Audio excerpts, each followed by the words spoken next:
நம்ம சரசூஸ் food products bajji mix use பண்ணி தான் இன்றைக்கி பஜ்ஜி செஞ்சு காட்ட போகிறேன். எங்களோட பஜ்ஜி மிக்ஸ் வந்து இந்த அளவுக்கு கரைச்சி எடுத்துக்கிட்டேங்க. பாருங்கள், இந்த அளவுக்கு இருக்கணும். தண்ணி அதிகமாக விட்டுறக்கூடாது, எண்ணெய் பிடிச்சிடும்.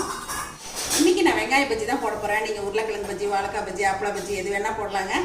நல்லா வந்து இந்த மாவில் இந்த மாதிரி டிப் பண்ணி எடுத்துக்கணும். எண்ணெய் நல்லா காஞ்சிருக்கு. இந்த மாதிரி பஜ்ஜியெல்லாம் போடும்போது நம்ம கடலை எண்ணெயில் போட்டால் தான் ரொம்ப நல்லா வாசமாக இருக்கும். பாருங்கள், நம்ம போடும்போதே நல்லா புசு புசுன்னு எழும்பி வருது பாருங்கள். இந்த பஜ்ஜி மிக்ஸுக்கு உப்பு காரம் எதுவுமே தேவையில்லைங்க, எல்லாமே இதுலேயே இருக்குது. தண்ணி விட்டு கரைச்சா போதும். கரைக்கிறது மட்டும் இந்த பக்குவத்துக்கு கரைச்சிக்கணும்.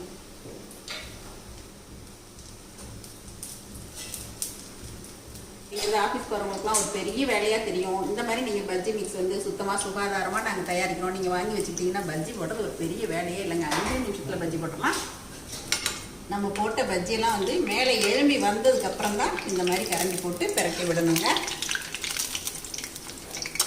நல்லா புசு புசு நல்லா எழும்பி வந்துருச்சு. அவ்வளோதாங்க, 5 நிமிஷம் கூட ஆகலை. நம்மளோட பஜ்ஜி எல்லாமே ரெடி ஆகிடுச்சு பாருங்க. சுட சுட பஜ்ஜி ரெடி.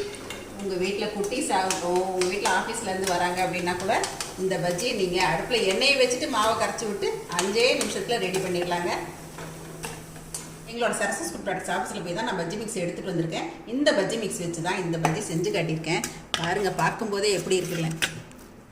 பாருங்கள், பார்க்கும்போதே நல்லா புசு புசு நல்லா உப்பி வந்திருக்கு. சூடாக இருக்குது. உள்ளேயும் நல்லா வெந்து வந்திருக்கு பாருங்கள். சாப்பிட்றதுக்கும் கரகராக முறுமுறு ஆனியன் பஜ்ஜி ரெடிங்க. உங்களுக்கு எங்களோட சரசூஸ் ஃபுட் ப்ராடக்ட்ஸ் பஜ்ஜி மிக்ஸ் தேவை அப்படின்னா ஸ்க்ரீனில் உங்களுக்கு நான் நம்பர் கொடுக்குறேங்க. நீங்கள் ஆர்டர் பண்ணி வாங்கிக்கலாம். பாருங்கள், இப்போ உங்கள் முன்னாடி தான் போடுறேன். இப்போ 2வது செட்டும் நான் போட்டு எடுத்துட்டேன். 10 பேர் உங்கள் வீட்டுக்கு கெஸ்ட்டு வந்தால் கூட இந்த மாதிரி பஜ்ஜி போட்டிங்கன்னா 10 நிமிஷம் கூட ஆகாதுங்க. நல்லா சுட சுட பஜ்ஜி போட்டு எல்லாருக்கும் சர்வ் பண்ணிடலாம். டக்குன்னு வேலை முடிஞ்சிடும்.